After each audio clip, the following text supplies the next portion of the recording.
Saudara, Pusat Polisi Militer TNI resmi menahan Kabasarnas dan anak buahnya atas kasus suap pengadaan alat-alat di Basarnas.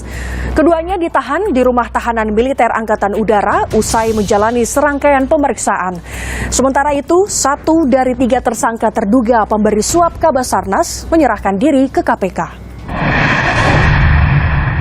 Dari tim kami terus terang keberatan itu ditetapkan sebagai tersangka khususnya untuk yang militer, karena kami punya ketentuan sendiri, punya aturan sendiri.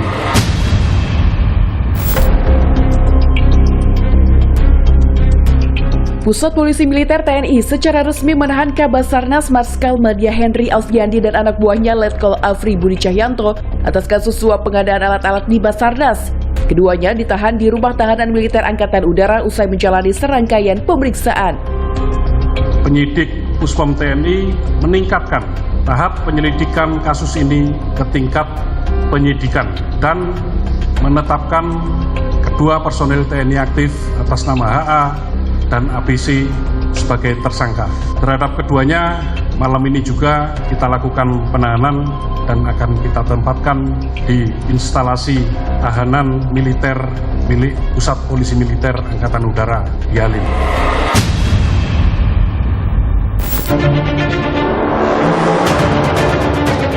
Penahanan terhadap Kabasarnas pun dibenarkan Panglima TNI Laksamana Yudo Margono.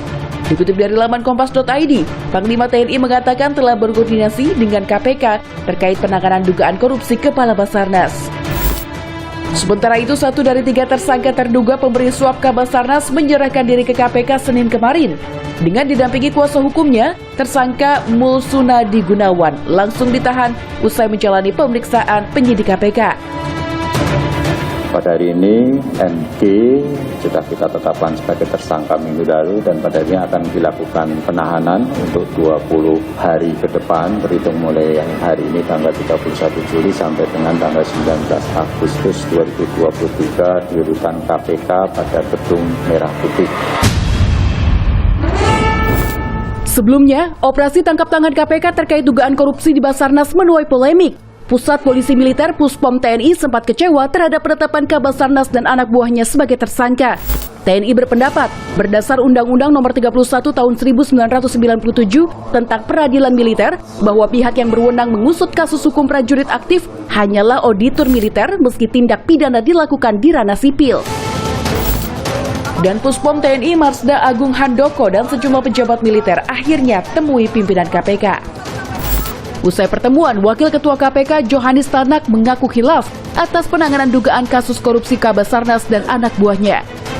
Di sini ada kekeliruan-kehilafan dari tim kami yang melakukan penangkapan. Oleh karena itu kami dalam rapat tadi sudah menyampaikan pada teman-teman TNI, kiranya dapat disampaikan kepada Panglima TNI dan jajaran TNI atas kekhilafan ini kami mohon dapat dimaafkan.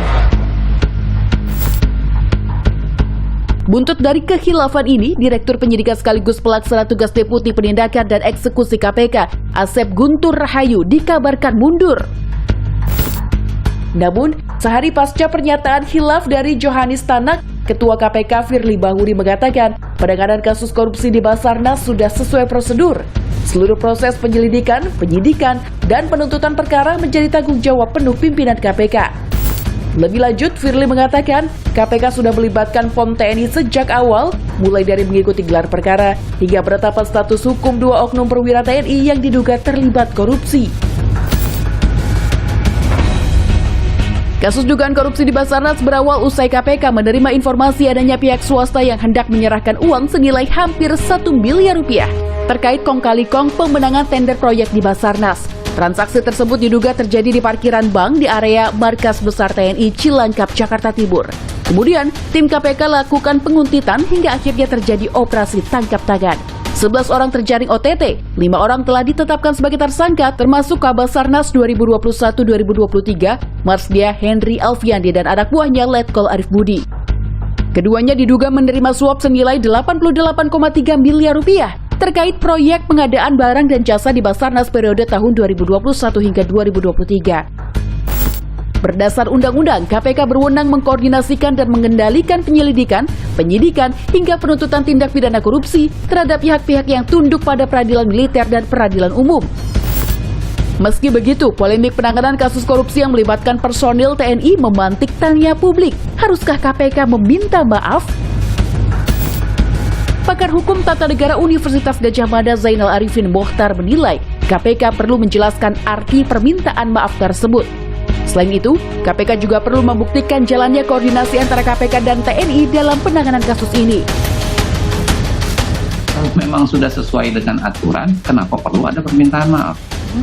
Kalau tidak sesuai dengan aturan, nah permintaan maaf itu untuk apa? Kan gitu tuh. PR kedua selain kita bicara kewenangan, menurut saya adalah bicara soal koordinasinya. Substansi koordinasinya ini terjadikah? Selesaikah? Nah yang ketiga, isunya adalah isu etis. Saya kira permintaan maaf itu tidak sederhana implikasinya karena semua proses pengambilan keputusan di KPK itu dilakukan secara kolegial kolektif.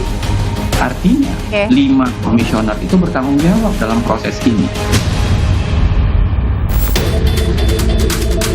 Bagaimana seharusnya peradilan kasus dugaan korupsi di lingkungan Basarnas yang melibatkan oknum TNI dan warga sipil dijalankan? Seperti diketahui, Indonesia memiliki 4 jenis peradilan, termasuk peradilan umum dan peradilan militer. Peneliti Pusat Kajian Anti Korupsi atau PUKAT UGM, Zainur Rohman berpendapat, KPK dan TNI perlu membentuk tim gabungan untuk bekerja sama hingga penuntutan di meja hijau. Perlu dibentuk tim penyidik koneksitas dan peradilannya pun harus peradilan koneksitas. Artinya dibentuk bersama-sama tim gabungan antara KPK dengan POM TNI.